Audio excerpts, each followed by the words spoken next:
धनगर लागते त्याला फक्त धनगर बांधवाचे लोक मतदानापुरते एसटीतून आरक्षण द्यायचं म्हणलं त्याच्या तोंडाला काडी लागल्यासारखी होती. म्हणणं धनगराला एसटीतून आरक्षण द्या, मतदान लागतं का फक्त? तसं करा. इथून पुढे दलित मराठी मुस्लिम एका जागेवर आपल्या सीटच पडत नाही राज्यात. दलिताला जे जे लागत आहे का कसं आहे करून घ्या ना, आम्हाला जे लागत ते आम्ही बी कसं आहे करू बरं का. पण मुस्लिमांना आरक्षणाचं लफडं होतलंय, खावा ना तिने देत तुम्हाला आरक्षण, मी देईन त्यांच्या काय कामाला लागत ते नाही अवघडीत. मग ते चांगल्या चांगल्या टांगे पलटी करून इकडे आले.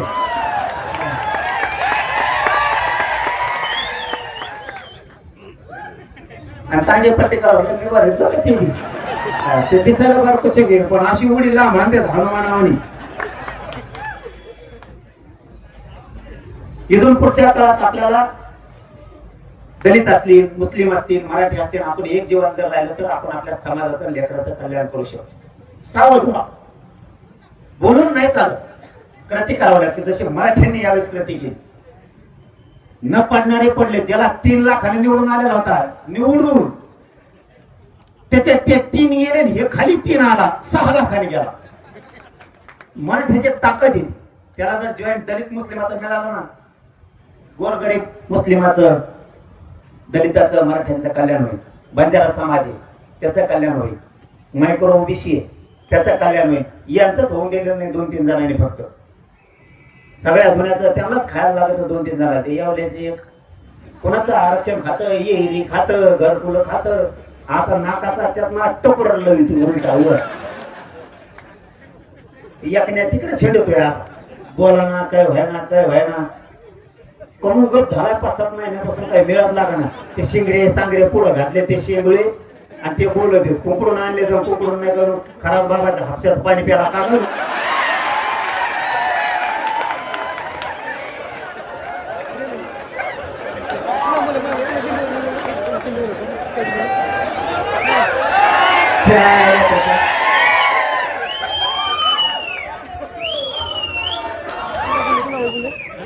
कुठलं सुटलं का आरक्षणाचा विरोध करेल, कुठलं सुटलं का आरक्षणाला विरोध करेल.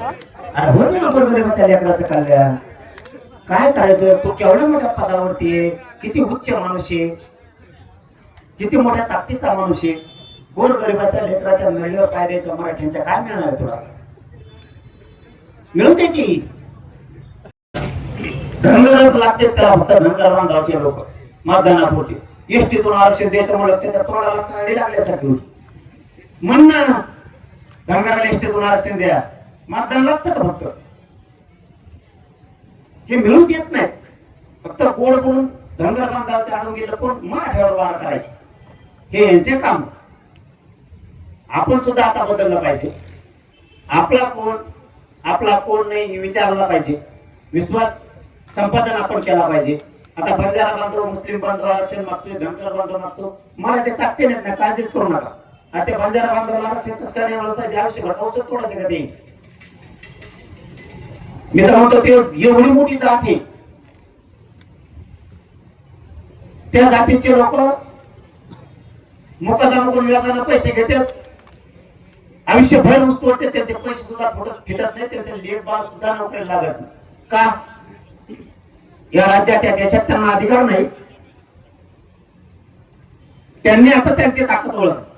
मी त्यांच्या सगळ्या लोकांना बोलतो, खरं सांगतो, काय त्या भेच आपण खोटं बोलत नाही. त्यांच्या सगळ्या नेत्या सांगितलं, नीट राहा, गरीब धनगराच्या मागे उभा, गरीब बंजारा समाजाच्या मागे उभा राहा. सगळ्या नेत्याला फोन करून सांगितलं, आमच्यासाठी उभा राहा म्हणलं आम्ही, आमच्यासाठी या, आम्हाला आरक्षण मिळवून द्या. नाही, गोर गरीब बंजारा समाजासाठी श्रीमंत बंजारा बांधवाच्या नेत्यांनी गरीब बंजारा पाठीशी उभा राहा हे सगळ्यांना सांगितले. तेही भीतीने राहायला लागले.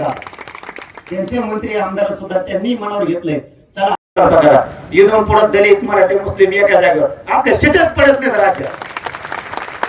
दलिताला जे जे लागत आहे का कसं आहे करून घ्या ना, आम्हाला जे लागत ते आम्ही बी कसं आहे करू बरं का. पण मुस्लिमांना आरक्षणाचं लफडं होतलंय, खावा ना तिने देत तुम्हाला आरक्षण, मी देईन त्यांच्या काय कामाला लागत ते नाही अवघडीत. मग ते चांगल्या टांगे पलटी करून इकडे आले.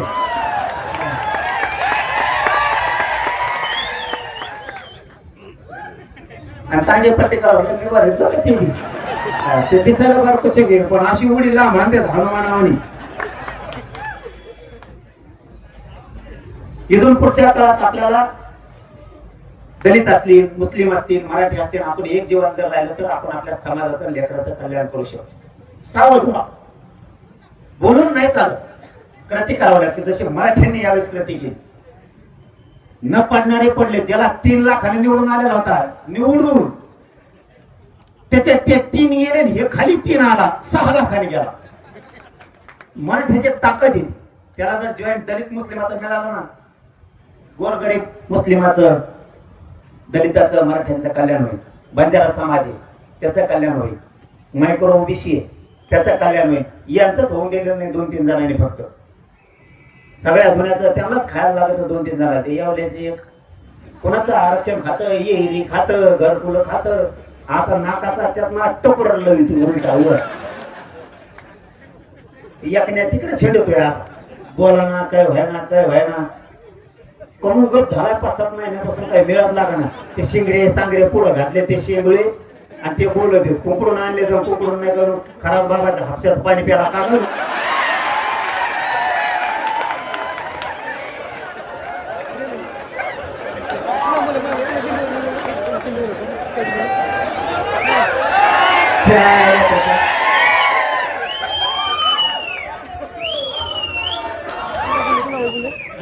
कुठलं सुटलं का आरक्षणाचा विरोध करेल. कुठलं सुटलं का आरक्षणाला विरोध करेल.